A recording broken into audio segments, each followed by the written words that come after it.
afternoon, Stand Youth Ministries. I'm glad you have tuned in with us tonight. I want to start tonight by saying thank you to all the youth leaders and everyone who was here Wednesday night. We had right at 50 plus students that were in the room, and like 13, 17, I can't remember the number. It was like 13, 17, something like that, of brand spanking new students that were here. That part excites me. Wow. So thankful for the faithfulness of ours that have been here for a while. In fact, we were missing a lot of you regulars that weren't here. And I know some of y'all, we're not coming back to the COVID as well. Then you need to keep your butt out of Walmart. You need to stay away from the beach. Need to stay away from the lake. Y'all can go to them places. You can come to church. So we were socially distanced. I wish I'd have taken a picture of the room. The chairs are spread out. Everybody had a mask. We gave everybody a stand mask. And let me say this. I am so proud of the students, because I'll be honest with you, I hate a mask. Yeah. I'm the one that's kind of rebellious. They were way better about it than I was. There were a few times that Julie had to tell me, or Cicely had to tell me. There was a few people that were telling me, put your mask on. Right. In fact, Pastor Eunice, Pastor Becky got on to me about 3 or 4 times. So I'm bad about taking it off, and it don't, I just like, I'm wide open. So I had to be reminded, students, you did amazing. So Wednesday night, it's not going to be like this forever. I promise you it's not going to be like this forever. But for the time being, we're allowed back in the room. So I need your participation.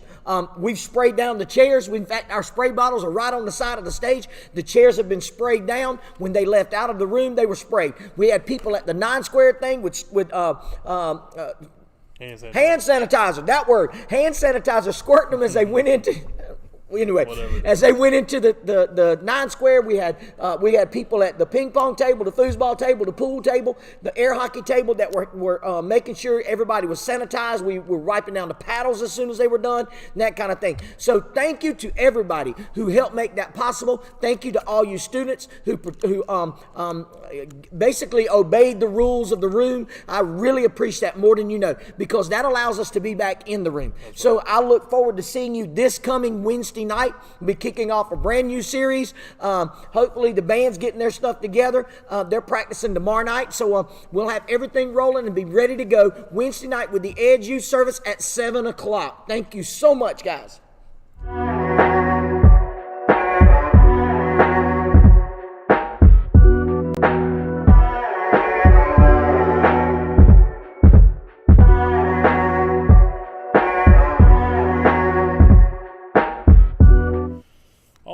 So after we got that out the way, I do want to say also it was a great feeling being back in the room, having everybody back in. And me and Neil talked about it on Monday of last week. We were hanging out. I said, what do you think? What do you expect? He said, after all this, who knows? Anywhere from 10 people to 20, who knows? But 50, I think we have 52. That's amazing. I appreciate everybody that came out and supported, because Lord knows, sitting here looking at empty chairs again, it was not as fun as it was Wednesday night looking at people. So glad to be back. But here we are again Sunday night. Pastor Neil, we ready to start part 2 of Making History, Unlikely Heroes of the Faith. And I was unable to come last week, but Neil talked about the boy that fed the 5,000, and if you know his name, you win, I don't know, like $1 million because nobody knows.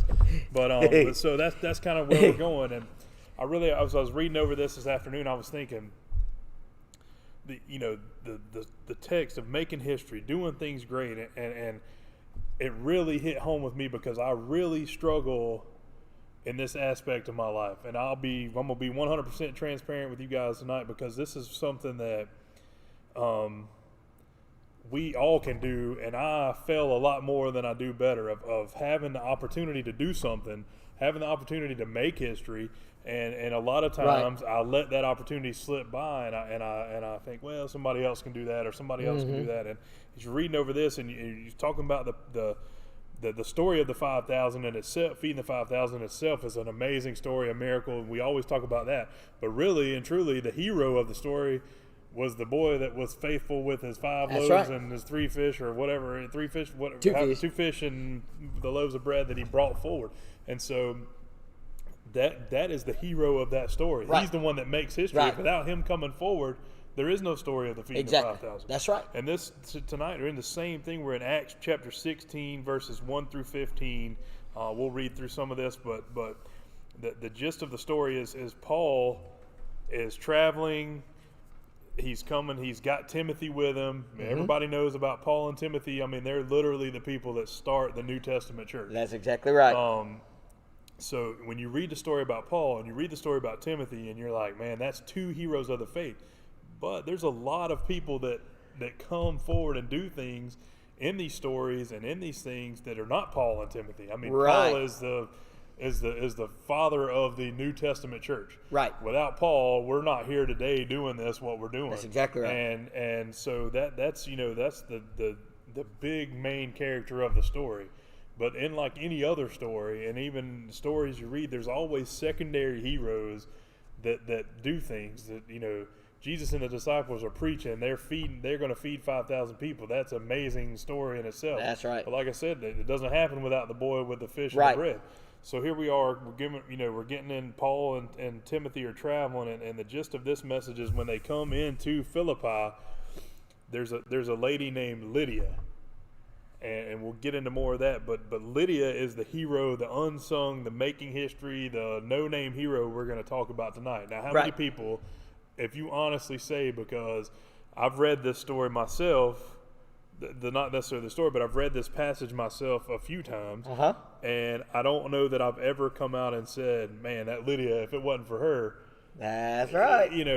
this story doesn't happen. And then I sit there and think, I've glossed over, I guess you gloss over the main story, and the main story is Paul and Timothy starting a church in Philippi. Right. And that's where you get Philippians, and that's where you get all this other stuff, and all these other things come out of the church in Philippi, and there's letters to the church, and there's actions, and as you go through the New Testaments, and there's always these letters to the church, and you relate it back, there's thousands of sermons on relating it back to our church today, and the church in Philippi, and coming out of Macedonia, all this kind of stuff in that area. And that's the main story of the thing. But without Lydia, none of this happens. And that's where I'm sitting there thinking, man, of all these times I've read it, I couldn't tell you that Lydia was even in the story. Right. And that was kind of one of those things that got me today. And then I think about the times where I could have been the supporting person to somebody doing something great. And I thought, they've got it. That's right. They've got it. They've got it handled. They don't need me to step up and do anything. And I think, especially as young people, adult leaders, you guys are watching great. Young people that are watching, really focus in on this, because as a young person, if you see somebody, so you see Pastor Neil up here preaching on a Wednesday night, and he's preaching a really good sermon, and he's going to town, and you're thinking, man, he's setting the world on fire. You can be that person that could relate to the person sitting next to you, that could save that person. And if you sit back and say, well, he's got that, the Lord doesn't need me to do anything, that kind of thing. So be mindful, opportunities will arise, and it's what you take of the opportunity is where we're at in this story. And I think that's kind of par for the course for everybody's life. Right. There's always little opportunities to be somebody that can be a secondary character in the story. But when you get to Heaven's Gates, and there's somebody standing there, and he says, man, Neil was preaching a sermon that night, and I didn't want to do anything, but you came over and encouraged me to go forward and to do this kind of thing. That's a big deal. I wish I'd have mentioned this last week, because I thought about, you always think about good stuff after you're done speaking. Right. And it hit me last week. Wonder when that little boy, because he wasn't fixing that lunch for them 5,000 people. No. He wasn't fixing that lunch for Jesus. No. He didn't go to that meeting thinking, I'm going to help Jesus out today. That was the last thing on his mind. Yeah. He was going to eat. Yeah. He fixed his lunch. I wonder when he was fixing his lunch.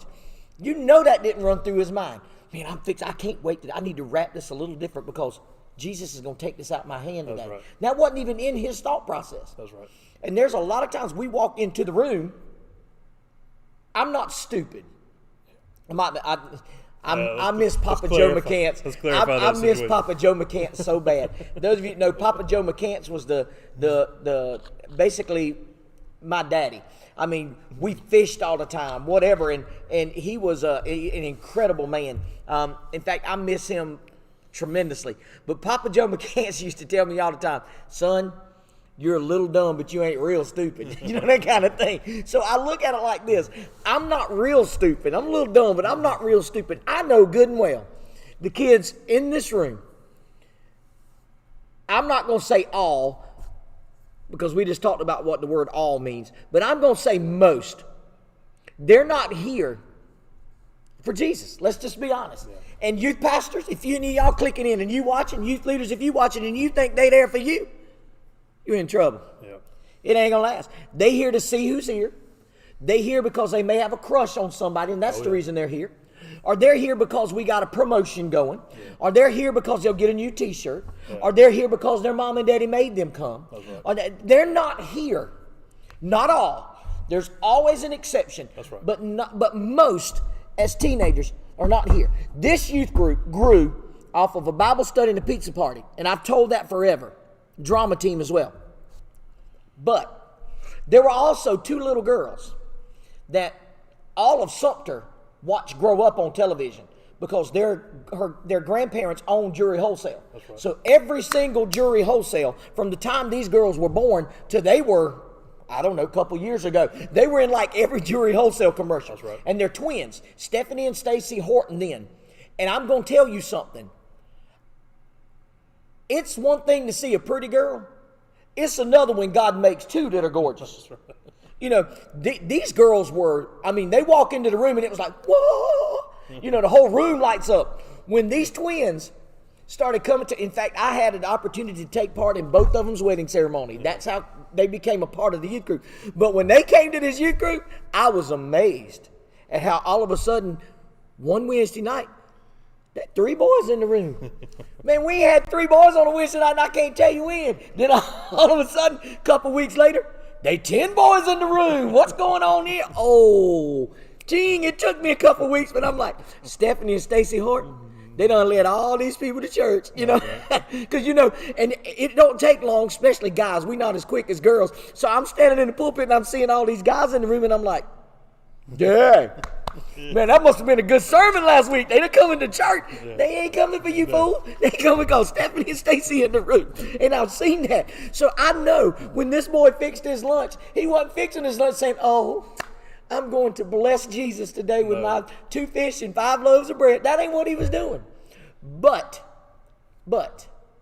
when he was preparing, did he have enough relationship with God to know, God, order my steps? Right. So when he fixed it, he has no clue. That's right. But here's God that over 2,000 years later, we're going to be talking about that little boy. And like I said, his name's never mentioned. What happened to him after that? Was he blessed after that? I don't know. We don't ever know. Yeah. But he didn't do it technically for Jesus anyway. Yeah. I mean, you look at this, we talked about Lydia. Now, at least her name's called, but I'm looking and thinking, who in the world is that? Who is Lydia? You know, I know there's a town called Lydia. Yeah. I mean, what is this? But here's another thing that jumps out at me on this. Paul, the guy of the New Testament. And we're supposed to follow those models for ministry. Mm-hmm. Never do you see Paul minister. It was Paul and Silas, Paul and Barnabas, Paul and Timothy. Paul didn't ever go anywhere by himself. Youth leaders, I can't do this by myself. I refuse to do this by myself. You know, I had to get Jimmy and Eric today showed me, okay, I need to learn this. How do you drop a video in here? But here's the thing. I'm ADD, ADHD, BAD, whatever. I done forgot. I'm going to have to go walk back through that thing again. And this is what it takes. One of the biggest ministries in this youth ministry that I see has been missing is a Nathan Lawson. And they're like, I don't ever remember Nathan Lawson preaching. That ain't what he did.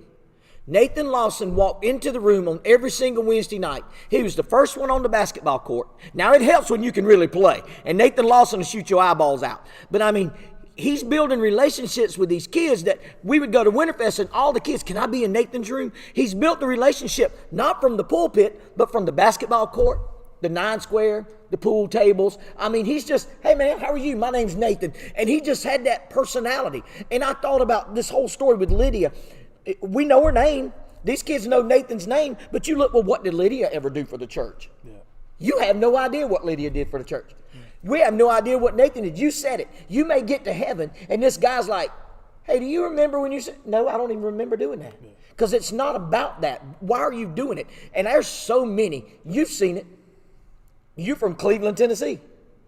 The Holy Land. The Holy Land, the Mecca of the Church of God, and grew up Baptist. That's right. And I'll be honest with you, I like that. When you first told me I didn't grow up Church of God, I'm thinking, okay, this is great. What a sense of humor God's got to send you all the way to Sumter. Growing up in the Mecca of our denomination and not even being in our denomination, and now being a youth leader, youth helper, youth worker, my friend, the person that says, hey, you all right? That kind of thing. You're very, very valuable to me. Everybody don't even have a clue about it. And their son's like, well, who's the big guy with the beard? I want to tell them that story you told me about your doctor's appointment, your physical, but I'll let that slide. But, and I'm like, that's Eric. Oh, okay. For those that don't watch, but you're here. You have no idea the difference you make, because nobody ever notices the sound or media guys until it messes up. That's right. No. Their name is not, you don't see it. We have our Christmas cantata, our Easter, and I'll be honest with you, Bethesda, we do a little bit better than most churches do at recognizing them. But that's the thing you see Wednesday night. It looks great. These lights set an atmosphere. All this sets an atmosphere, but I don't know jack about all this. That's done by Jimmy back there. And so here's the thing. I can be in the middle of a great sermon, let the microphone go off. Mm-hmm. You might as well dismiss. So we're the ones as the church, we place value on, well, what did the little boy bring to the table? All he brought to the table was 5 loaves of bread and 2 fishes. Yeah. That ain't nothing. Really? See, the problem was you looking at the lunch. Jesus saw opportunity. Here with Lydia, here's the thing. She's coming here, and you go in this passage, you already mentioned Paul's traveling with Timothy, and they make their way through this area. And here's what's amazing to me. They didn't go, I'm just going to say this. Church of God, International Pentecostal Holiness, which is what I technically grew up in, which is same as Church of God. The only difference between the IPHC and the Church of God is about like Bilo and Piggly Wiggly. You got the same thing on the shelves. It's just different government, run a different way, and got different colors. That's the only difference. So are the Assemblies of God. For so long, we tore up everybody. Oh, you going to hell. You got a beard. Mm-hmm. You wearing makeup. You got on, that woman's wearing pants. That woman's wearing jewelry. And we did all that. What's amazing to me is in this whole first passage of verses 1 through 5, it says that Paul and Timothy go through the land encouraging people. They didn't bust up into towns and say, I'm the evangelist here, you going to hell. That ain't what they did. They encouraged everybody. And for some reason, the Holy Spirit blocked every attempt to try to get to Asia in this whole story. This story starts. So in the night, Paul has this vision, and this is all in verses 6 through 10. Paul has this vision to where he's supposed to travel to Macedonia instead. I'll be honest with you. One of the best lessons I ever got came from Bishop Wayne Doherty, who was the administrative bishop over Tennessee. We were in his car. If you have ever ridden with Wayne Doherty, you will never ever ride with him again. He passed a man on the shoulder of the road. And we're here. It's a 4-lane road, but somebody was here and he was aggravated. He goes off on the shoulder and goes around that guy. I'm like, oh my Jesus. But he told me the sermon or giving me a little sermon about, let me give you some advice as far as the political side of the Church of God. That Abraham, when he was going to sacrifice Isaac, God already had a plan. He told him, go to that place. And I think I've shared this with you. Go to that place. Well, where? You got to trust me. Go to that place. Yeah. He said, you know what, Neil? If Abraham would have stopped one church too soon, he'd have lost his kid. He'd have went one church too far, he'd have lost his kid. If he hadn't stopped at the exact church that God had for him, he'd have lost his kids. And I think about this, okay, sometimes, why does this not work? I've had some opportunities offered to me as a youth pastor about, won't you come here? Some very lucrative opportunities and some things. And I'm like, it never worked. And I'm like, why does it not work? I don't know. Maybe the same reason here. They could never, ever get to where he felt like he was called to go to. Yeah. So the Holy Spirit moves him there. So they go to Philippi. And you've said it, which is where we get our book of Philippians. That's right. Ecclesiastes, all those are starting to be written because Paul's experiencing this stuff. And while they're there, they go down to the river and they find a group of women. Now, here's why this is amazing to me. It only took 10 Jewish men in this day and age. And if you've ever looked up Jewish history, it's amazing. Oh, yeah. They are some of the most, I say they like, I wish I was a Jew. They are so organized. Yeah. They are so very meticulous about order and administration. And I'm like, wow, it's amazing. One of my best friends on the planet is full Jew. Joe Levinson owns Mayo Suit City. For all your suit needs, for all your, make sure you check out Mayo Suit City. There's your plug, Joe. I love you. So all my clothes come from Mayo Suit City that are dress clothes, by the way. But I know I had the opportunity for almost 3 years in a row while Julie and him would go to Georgia to go to his house for Thanksgiving. And, that's when a lot of the Jewish traditional holiday stuff would start. And I watched. The matzo bread's broke. It's in a pouch. The first piece pulled out goes to the maternal. So grandmama gets the first piece. And I'm watching all this and I'm like, this is amazing. Now, my kids wish I was Jewish too when it comes to the Christmas stuff, because people are like, well, they don't believe in Christmas. And you're right, but they do believe in 40 days of gifts. That's right. And when I say gifts, I ain't talking about, I bought you a new Yeti cup. Now, ain't what we're talking about. Yeah. We talking about diamond bracelets. That's right. We talking about cars. We talking about, Haley, my kids kind of grew up with Mr. Joe and Miss Andrea Levinson at Mayo Suit City and Free School of Dance. Two of them. They grew up with them kind of being, Haley was 3 years old, would sit in her lap every year at Christmas after Jingle with the Arts, the big program they do. We would always help, and Haley would sit in Miss Andrea's lap, and she'd basically rock her to sleep. Now, so my kids are connected to them. And Haley goes, Papa Joe, can I be 11? You love that gift, and I'm watching all that stuff. Here's another one of the rules they got. It took 10 Jewish men to establish a synagogue. So I'm a little confused here because, and I would like to know why, to be honest. Yeah. When I tell you I'm one of the few people that has a ministerial file number in the Church of God that will tell you there are things in here I don't know. Most of them act like, oh man, I'm a minister. I know. I don't understand this, because where all of a sudden is Paul stopping? Because if you know anything about Paul's writings, he's not real favorable of females, especially being in the church. So you got 10 Jewish men. Here there's only women. And where there's no synagogue, though, there was always a meeting place. Right. So they don't have a temple, but there's a meeting place. It may be under the open sky, form of a theater, generally outside the town, near a river or sea, because, they would baptize whatever. That's right. So Paul is preaching here to women. First of all, I don't know if that sermon was from God. For a fact that one was, because Paul ain't going to stop and talk to women. No. So why is he there? It says women. There's women gathered here. So right there, I can't wait to get to heaven and say, Paul, me and you got to talk. What went through your mind? What persuaded you? Paul, a former Pharisee, preached to an audience of women. This really speaks. And this was a quote that was in here, and I love it. This really speaks to the change that happened in Paul. You go from killing Christians to anti-church to anti-women to whatever, to now all of a sudden you are a Christian, you are a preacher, and now you're preaching to women. That's right. That just annihilated anything of what he felt before. So I see this, and here's another thing. They actually were thinking, God, Gentiles, slaves, are women. He just didn't mess with them. But here he is. This is what's happening.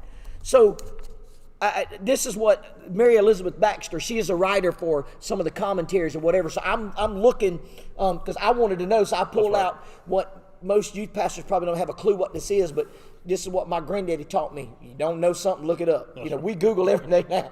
But Matthew Henry's commentaries are amazing. Yeah. And if you don't have a Blue Letter Bible, Download that out. Right. It's amazing too. And here's what I found. This is what she wrote. Only women were gathered at this prayer meeting, but Paul found it in the clue to the thoughts of God. And instead of disturbing or despising the women, he sat down in the midst of them and he spoke to them of the great subject with which God had charged him as his life's mission. Great things come from little beginnings. The first church formed in Europe began with a woman's prayer meeting.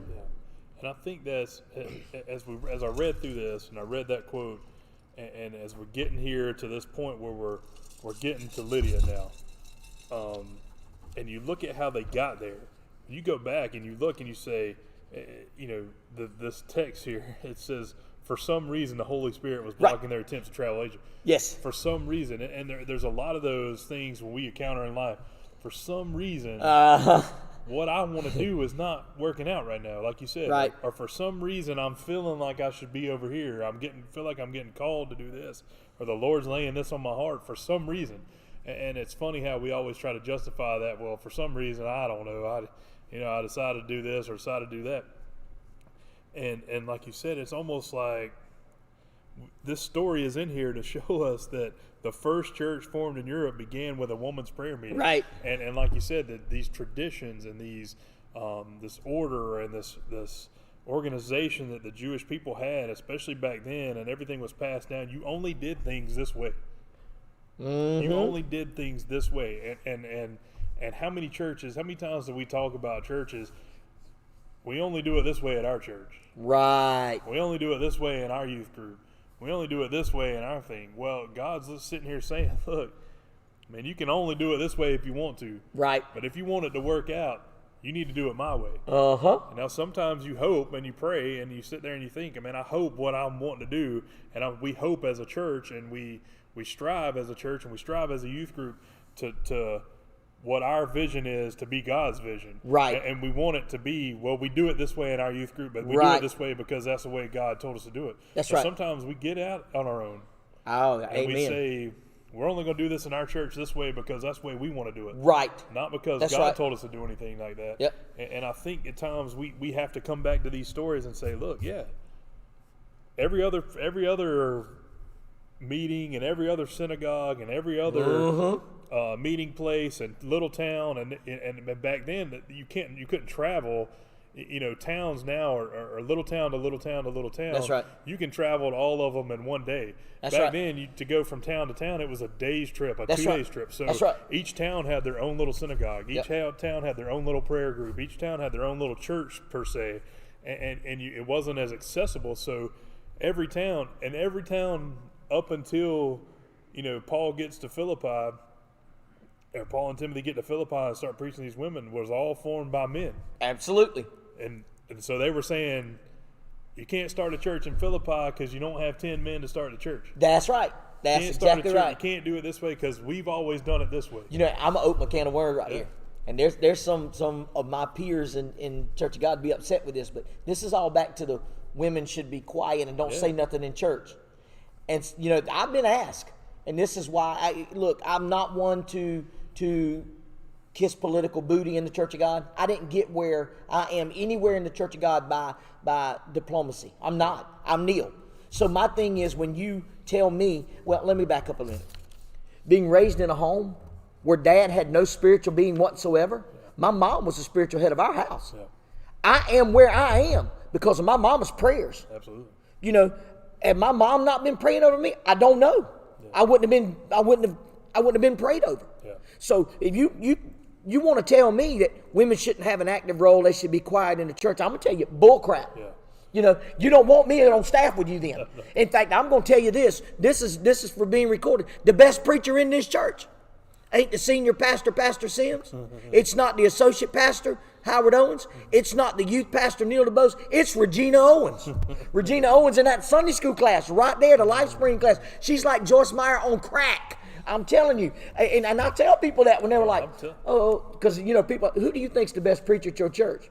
They ain't on staff. It's Regina Owens. That woman can tear it up. But here. All this stuff we went through in our life, there's 2 people. If you said, Eric, right now, your life depends on somebody praying for you. There's 2 people I'm picking up the phone and calling. One is my dad, and Right. 2 is Regina Owens. Yep, and that's your aunt. That's my aunt. You Yep. know, by marriage, that's my aunt, Right. and that's not a knock on anybody else. No. Of course, there's You're other right. people I would call, but if you said the prayers got to get to heaven, and if it don't get to heaven, you done for. I'm calling Regina Owens. I don't know if everybody even knows this story. I When guarantee it. Julie and I first found out that we were pregnant with Haley, I had just left a very profitable, great job at the recreation department. Loved it. I'll be honest with you, there are days I'm very angry with God that he called me to be a youth pastor. I wish he'd have left me alone at the recreation department. But we had just found out, and I'm not going to lie to you, me and God had a strong argument in my office. And I called Regina Owens, but we had a strong argument. I leave and give up all this money to come to work at church for this little amount and selling out basically my life. And now, God, you going to tell me that my daughter's, because we had already gotten reports that she was handicapped. Yeah. Now, we had an amnio done, and, we were, she's handicapped. So now I'm asking God, okay, I've got to accept that, but I want it, it's either autistic or Down syndrome. And I knew me. This is the selfish side. Autistic, I don't know if I can handle, because I'm a touchy, that. I'm a grab. Look here, I got a grown youngin'. Walker's 6'2", 270 pounds. He don't go to bed at night without kissing me goodnight. That's me. You say, ooh, that was weird. I don't give a darn what you think. Right. I don't care about you no way. But my baby kissing me goodnight. He ain't no baby. He a grown man. Right. But, my brother, he don't leave with, there's kisses on the cheek. We're that kind of people. Right. So I'm like, at least, autistic kids are a little more reserved and, whatever. I gotta have it. Yeah. I'm selfish, God. So let me at least pick. Please make my child Down syndrome, because they want to touch and hug and say, I can handle that. So we were there. Regina Owens come busting up in my office at the church after I called her. She says, we're not accepting. She went off on me. We ain't accepting that. She prayed over Julie. I believe 100% without a doubt in my mind, God healed my baby in Julie's womb because of Regina. Absolutely. Now, here's the thing. There's a ton of people here never heard Regina teach, speak, nothing. That's the Lydia part. That's right. But see, the people who really know her, because I asked myself, why is this story even in here? Yeah. Basically, what this comes down to, when you get to the nitty-gritty of it, is so Lydia gave him some money and let him crash at her house. Yeah. And that's it. It ain't like, what did she do? Yeah, she was a businesswoman. Was rich. Yeah. She accepted Jesus. Right. Her life changed. She gave the church some money, gave him a house, gave him a place to start right. the church. But like you said, what it really did she do? But then again, that would be like if you said there's this new evangelist coming into town 70 years ago.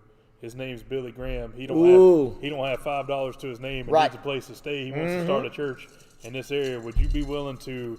You got a little bit of money. Would you be willing to let him set up shop? And one. I would like to say yes, but reality part of me says there ain't a lot that would take me. That's right. But now you look at it now, and of course everybody in the world says, absolutely, I'll take Billy Graham. That's exactly right. He's the greatest preacher of all time. But who knows? We don't really know. You can read on. You don't really know what. Yep. Other than she said yes, just like the little boy. She said yes. And now all of a sudden she gets saved. She gets blessed. And the first church ever that we know of in Europe is in her house. That's right. So that's wow. If you want to break it down in the simplest of terms, it's she said yes to God. She let God do what God needed to do. And the church was born in Europe. That's it. So when you look at it, and that's what I was saying earlier. These things, it's not like there's people that are called. Billy Graham was called to be the greatest preacher of our lifetime, of our whole whatever. Absolutely. You may not be called to be the next Billy Graham. No. But there's a whole group of, when you look at 50 people in here, and you think 50 of those kids. Out of that 50, is there anybody that's going to be the next Billy Graham? Maybe. Who knows? You don't ever know. One of them can. Is there 50 chances to be the next Lydia?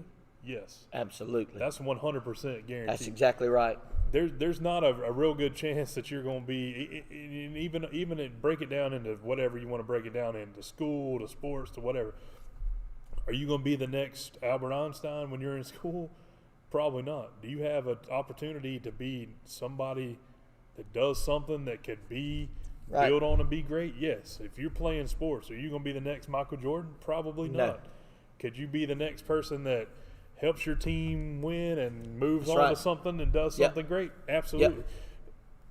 Church, when you break it down into the simplest form, and that's where I think me and you need to be, we need to think in simple forms Absolutely. because there's no need to fluff this up and make it anything more than it Yep. is. Are you going to be the next Billy Graham? Probably not. Can you be the next little boy with the loaves and the bread that says, "Whatever you need, Lord, I'll help That's you do right. it. I don't need to nothing after this, but Yep. I'll help you do this," or I'll be the next Lydia. Yep. I'll do one little thing, and it may spur the greatest movement Yep. in the church. Of You know, God. I've often wondered that little boy standing there. Let me back up. Wilkes and Walker. I think about Wilkes is built a lot like Walker was at that age.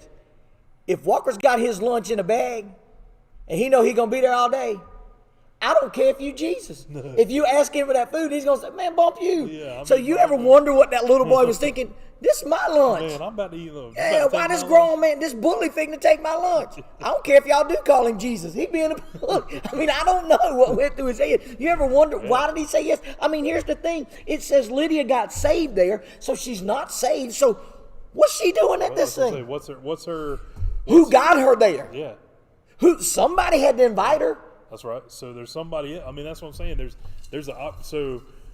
Not only is Lydia a hero, whoever brought Lydia with them Yes, to the scene, and they not they're mentioned. not even mentioned, was just as important as Lydia. I mean, Absolutely. there's opportunity after opportunity after opportunity to be that person that just says yes one time. Will you get your name in the record books for the greatest church movement of all time? Who knows? But will Right. you? Because I mean, like you said, somebody preached a sermon that saved Billy Graham. And That's you exactly think, right. Man, that guy, he's got his crown big and heavy, but there was somebody that brought Billy Graham to a church event, whether it was his parents, his grandparents. There was somebody that brought him that day, you know, and there was somebody that brought them. That's brought, right. You know, that brought them. You go back and It back. keeps If going. it wasn't for somebody bringing, so and so to church, 50 years later, they brought Billy Graham's mama to church. Then she had Billy Graham, and now Billy Graham's the greatest preacher. I mean, there's opportunities out there to be, and basically all these stories, these heroes. We get in through all this stuff. We can go on and go on and go on, but Lydia. This is the story of Lydia is just a small part in the New Testament, Right. But her life was first documented conversion in all of Europe. First documented Yeah. salvation. In all of In Europe. all of Europe. So, she's a history maker, but there's no evidence that great changes came to her business or life and community. Instead, it seems she stayed put. She just lived out her faith right there in Right. Philippi. She made an impact on the early church community as a leader. Right. I mean, there's no record, there's nothing else in here that says Lydia did anything past this. No. Not at all. But she was faithful enough to do that. Yep. And that's where we are in today's times. We've gone through all this crazy stuff. We're finally meeting back in church. We're finally doing some things we've gone through all this stuff with the new normal and all this stuff. Right. We are where we are. But that doesn't change the opportunity that you still have to say yes to God. Right. And I wish I could look back on my life and say every time Ooh-wee. God's put me to do something, I said yes. But Right. I would be lying to you if I said that. Me too. And Even in ministry. yeah, I mean, no, that's not. I'm not talking about saying yes to becoming a Christian. I'm talking about since then. Mm-hmm. I mean, since when I know better. Mm-hmm. Since when I know, and I've read these stories, and I'm almost 40 years old. I've heard these stories. I've heard the stories of these people. I've read the stories. I've heard them preach. I've heard thousands of sermons from, like you said, being in Church of God country, even being Baptist. We were in a mega church up there. I've heard some of the greatest preachers that have ever Right. preached the Word of God in my life. And I've heard story and preaching sermon. You've been on these committees. You've been to these Winterfest things. You've been to Winterfest meetings. You've heard people preach that people will never even have the opportunity to preach. Right. But the fact of the, you know what you're supposed to do. I know what I'm supposed to do. We're telling you what you're supposed to do. But the fact of the matter is, until you say yes, That's right. That's right. you know, and like That's I said, right. we know better. I think one of the things that frustrates me the most with youth ministry is that, and I don't know where this idea come from other than the church. I mean, there's no way to say it other than the church. But it's almost like when they get saved or they start their personal relationship with Christ that they've got to abandon everything before. You know, oh, you're saved now. Yeah. You know, and I'm going to tell you something. There's nothing that pisses me off any more than that. Yeah. Because I thought Adam Williams and Phil Nobles are two of the greatest painters I believe I've ever seen in my life that I know. If you attend church here, you have got to go back to our Muggs 3 and 4 year old children's church classroom and look what Phil and Adam did back there. Have you seen it? Oh, yeah. I'm like, y'all, there ain't nothing at Disney World that rivals that. I'm thinking this is unbelievable. Wow. I mean, it's like I've never in my life seen painting on a wall. And, you know, you can call it a mural all you want to. That is not a mural because that thing comes out 3D. It looks like you fitting to fall into water. And I'm like, how do y'all do that? And I'm watching them. I've been back there. So I'm seeing it all blue. You know, and you're like, Talking about gift and talent and not knowing the vision of where this thing can go. Because I'm looking at it and I'm thinking, what the heck is that? Because I'm not in their heads. That's right. Then all of a sudden I see the finished project. I'm like, oh my God. And you know, here's the thing. I don't know if Lydia saw, there's no way she knew the vision that Paul had. Yeah. You know, it says, Paul saw a man tell him, come minister to us. Yeah. It don't say nothing about the man even being there. It just talks about Lydia. Yeah. You know, but I'm thinking, like you said, if Billy Graham come, would you put him? I honestly think we miss a lot of our blessings and a lot of our chances to make history because we've allowed the church to tell us, oh, you're saved now. Your gifts and talents don't change because God says, before you were in your mother's womb, I knew you. In other words, Haley, Walker, Tucker, Carson, Wilkes, Autumn, Mackenzie, Brooklyn. God knew them before they were in the womb. The gifts and the talents and the things that they have inside of them, they were there. Yeah. God knew what they were going to have. So, if Mackenzie sang is a sinner, does that mean she's not supposed to sing when she gets saved? Yeah. Yeah. I mean, come on. If you look at what some of us do, oh, no. You got to be different now. No, you don't. What's different is your testimony, your walk and your talk. The gifts and talents are not different. No. You know, and I don't know, the pastor says it this way, and I love this. There's some say, oh, no, sir, I don't mess with the lottery. We don't do all that stuff and whatever. And the preacher's been asked this, and this is his response every time. They were like, if I won the lottery, would you take that money? You dang right I'll take that money. You put it in the offering plate, you know. And they're like, oh, no, you shouldn't do that because of whatever. And I think we become so regimented by tradition and laws that we miss out on a lot. What would have happened to Lydia had Paul stuck by, I'm only going to talk to men, can't do this. Yeah.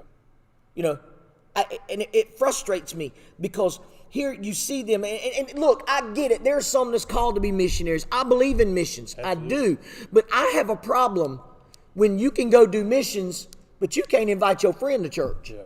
To me, that's hypocritical. That's right. I have a problem if you want to go to Puerto Rico, or Dominican Republic, India, Philippines, wherever, and minister for a whole week, but your next door neighbor doesn't even know you a Christian. Okay. I have a problem when you walk down the halls of Sumter High School, Crestwood, Lakewood, Wilson Hall, Thomas. Don't fool yourself into thinking because they are labeled a Christian school or a private school that there's not sinners there. Oh, in fact, Haley said right now, she graduated from a private school right here in Sumter, and she'll tell you right now, Dad, I don't know. There's a lot that tell you they are Christian, but, you know, not, you know, judging whatever, but when their talk and their actions are anything but, it's kind of hard to believe. And we miss so much because we don't understand that one of the greatest mission fields is serving in your local community. I just told the youth pastors last Wednesday, we were eating at the Ginyard Diner, eating breakfast. And you know, they were talking about the size of youth groups and da-da-da-da. And I was like, y'all, none of us in here have anything to brag about. Yeah. You can take the big in attendance of all of ours, and we're on any Wednesday night from every single youth pastor. We don't match the attendance at Sumter High School, much less Sumter plus Crestwood plus Lakewood plus Wilson Hall plus Thomas Sumter plus Lawrence. I mean, and it keeps growing. Yeah, when you sit down and look at it from a pure numbers perspective. Ooh. Because I mean, we've all been on the mission trips with the youth groups, and we've all been on the right. mission trips, and you go out and you do the canvassing, and you teach a Bible school, and you do all this stuff, and you have a good time, and there's nothing wrong with that. That's an outreach program, right? Like you said. But if that's all if you say, yeah, I believe in missions, but yeah, my once a year trip to wherever our youth group goes this year, or right? Our youth group used to go somewhere every year, and we had a choir, right. our youth choir, where we traveled. And we would go up and we would spend 3 or 4 days teaching Bible school and singing songs, and right. then we would take 3 or 4 days and we would go to the amusement parks and you know, whatever on the way That's back right. home, you know, that kind of stuff. And that was good. That taught us how to get out of town, you know, to do things. But like you said, if you said on our best Wednesday night, you know, we had 50 people in here, but we're gonna really push. We're gonna get people involved. We're gonna get people in here. Man, we're running 100, 150 people a night. Man, you're thinking, man, this is awesome. We're doing great. There's 4,000 kids at Sumter High School. You ain't lying. That's right. So where are the other 3,900 kids? That's exactly right. You know what I'm saying? Yep. So really and truly, when you look at it from a numbers perspective, that's right. We're doing a terrible job. Absolutely. Of getting people. That's right. And so not I don't want to sound negative, but because we had a great night, and I'm not saying that you can't get all. I mean. But as churches, and that's just high schools. They ain't even touching the middle schools. As churches, as youth groups, as all these together, if you wanna really do missions, there's a whole lot of people in Sumter County that you can do mission work to. That's the truth. That you don't have to travel. You don't have to raise money to travel by bus to load up buses and do this and do that. Right. But like it says right here, so while God does call some people to share the gospel in unreached places, most of us have a call to be missionaries in a less dramatic way. Absolutely. And I think that's the whole gist of the story. I mean, I sit back sometimes and I catch myself thinking, man, me and Neil, man, we start this show, we could have. Yeah. And what we do if we had like 10,000 people watching, and all of a sudden we was preaching here, and people be calling us to preach at different places. You know, you start thinking about these crazy things, and then you think, you know what? If we reach one person, right, we've done our job. But if we're saying yes to God and doing what He did, and sometimes I think, especially as young people, we get this, and especially in the culture we're in today, it's like if I start something if we start the show, and we ain't got 10,000 people watching, are we really even, we're wasting our time, right? That's right. Or if we start this youth ministry and we don't have 300 kids in here on Wednesday night, man, we kind of wasting our time, you know. Right. There's all these kids at Sumter High. But all God's asking you to do is say yes. All God's asking you to do is to be Lydia. All He's doing is saying yes. He'll take care of the rest. Absolutely. And that's where we run into trouble is, well, I'd like to say yes, but I think it's going to just be kind of insignificant, so it's not that big a deal, so whatever. No, God's saying say yes one time. Yep. Say yes, and then this is what can happen. That's right. You know, she's ministered to Paul, who now all of a sudden Paul, a little bit further down, writes the book of Philippians, which it basically talks about Philippi, which is where a lot of this happened, but he wrote this while he's in prison. And so that, you know, adds a whole nother dimension. You're like, wonder what he was thinking here. Dude, no, you don't. He was locked up. Yeah. You know, that kind of thing. Right. And here's the thing. The book is filled with the gratitude for the way that the Philippians supported and encouraged Paul and others with humble living, with generosity, with opening their home and saying, look, you don't have a place to stay. You're crashing at my house. That's right. You know, that's pretty big. And I love that part. So there was some questions that came with this, that when you became a believer, when you were saved, did your faith motivate you to action? You know, and these are things for you to think about tonight as we wrap this up or whatever. But, you know, because a lot of times zeal sets in when you first become a Christian, and you're like, oh man, you ready to take on the world? Yeah. Yes, I want everybody to know. And then, you know, it's like 3 months. But that's what I was saying earlier. It's you get these grand ideas in your head, like, man, I'm gonna start a devotion series on my Facebook page, and I'm gonna reach the world. And you know, the first few times you got 20, 30 people watching, then 3 months later you got 5 people watching. You going, man, forget this. No, God's asking you to do something. You do it, and then let the Lord work it out from there. You know what I'm saying? And so that's the kind of thing, and that's we have to let our faith motivate us to action. Right. And it has to be a constant. You know, it's hard. It's easy to get discouraged. It's easy to get. Paul gets thrown in prison. He writes one of the greatest books of the Bible because the Philippians supported him, right, and did these things, not just because of whatever. You know, he didn't have he let that motivate him. That's right. So that thing really focus on that. Let your faith motivate you to say yes. I think this next question that was put in here is one of the ones that kind of breaks the back of teens. Does fear of what God might ask you to do hold you back from wholly offering yourself for His service? Yeah. I would think most of the teens that I know in here, the answer to this is yes. Yes. I would think most of the adults in this church. That's right. And I'll say this, so we were laughing about it earlier, and you've been around the Church of God for years. I've obviously grew up Baptist, but I grew up in the Church of God, so all my I grew up in Church of God as well.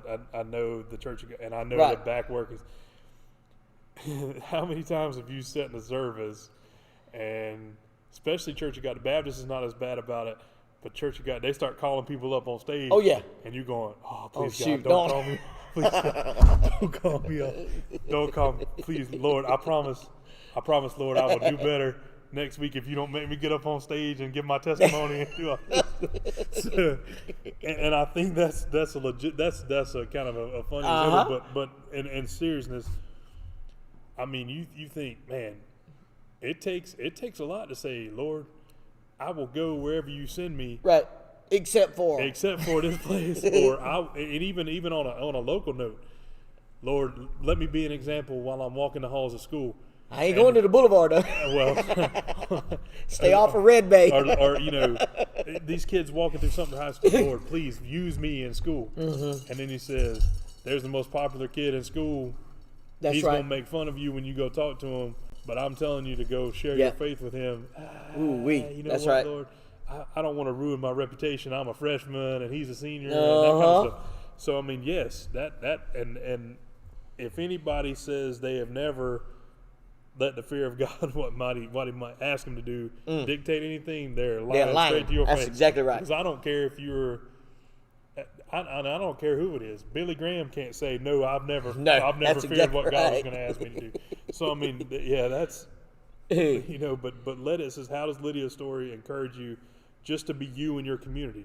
Yeah. And sometimes the Lord He's going to ask you just to be you. Right. Just be you. Just That's say right. yes. Just do the little things. So don't let that fear, because chances are God's not going to call you to do something crazy. Right. And then if He does, He's gonna be right there with you the whole time. That's exactly right. You know, just That's be right. mindful of now, that. I love this last question. What are ways that God might be asking you to serve in your community? And then how are you putting your faith into action? Yeah. I think one of the biggest things that is missed is the evangelistic part of inviting people to church. Yeah. That's the big one.